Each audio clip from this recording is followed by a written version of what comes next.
Quand on pense à la salle de classe, l'image qui vient à l'esprit, c'est souvent la même, pas vrai? Des bureaux bien alignés, un tableau noir, une atmosphère qui semble un peu hors du temps. C'est une image d'Épinal en fait, qui traverse les générations. Mais est-ce que cette image correspond vraiment à la réalité?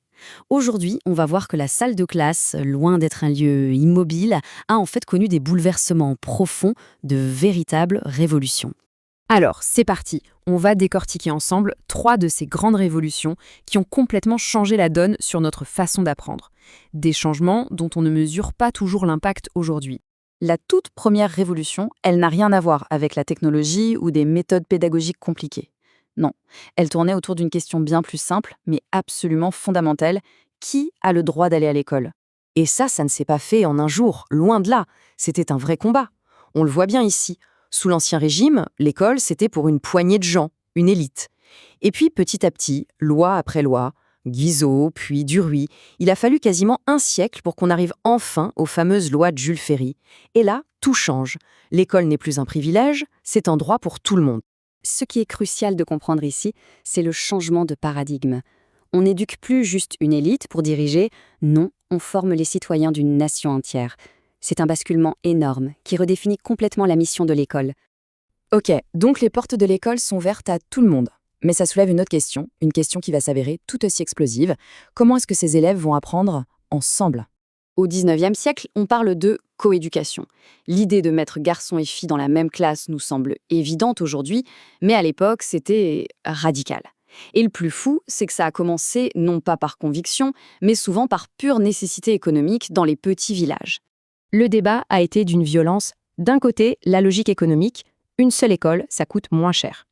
Et quelques voix progressistes qui y voient une avancée. Mais de l'autre, la tradition, les peurs moraux, l'idée que ce mélange allait pervertir la jeunesse et l'ordre social. L'opposition était féroce, vraiment. Il suffit de voir comment la presse a traité l'école pionnière de Sampuy, la porcherie municipale. Ça vous donne une idée de la panique morale que cette idée de mixité pouvait provoquer.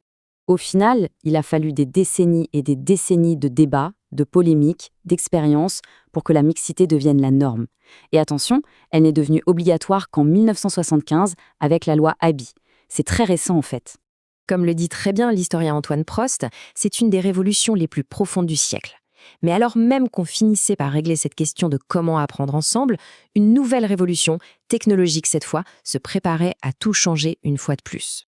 Et cette troisième révolution, elle nous fait encore changer de perspective. On ne se demande plus seulement qui apprend ou avec qui, mais plutôt comment on apprend et surtout avec quels outils pour devenir soi-même créateur. Là, on touche à un clash de philosophie. D'un côté, le modèle traditionnel, l'instructionnisme. Le prof sait, l'élève reçoit. C'est un peu l'idée de la tête bien pleine.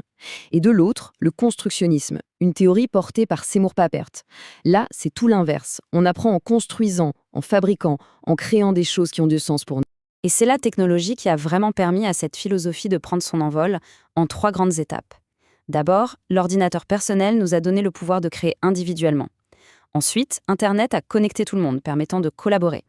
Et aujourd'hui, l'IA générative change encore la donne, en faisant de l'ordinateur un vrai partenaire intellectuel. Seymour Papert rêvait de l'ordinateur comme d'un objet pour penser avec. C'est une très belle formule. Aujourd'hui, avec l'IA, on est passé à l'étape supérieure. C'est devenu un partenaire pour penser avec, un copilote dans notre apprentissage.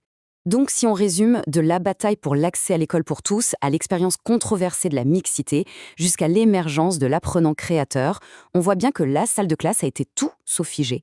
Elle a été le cœur battant de révolutions silencieuses, mais absolument fondamentales. Et ça nous amène pile à aujourd'hui. Avec un partenaire comme l'intelligence artificielle, la question n'est plus de savoir si l'école va changer, mais plutôt comment. La prochaine grande révolution est sans doute déjà là, sous nos yeux, et c'est à nous de l'imaginer.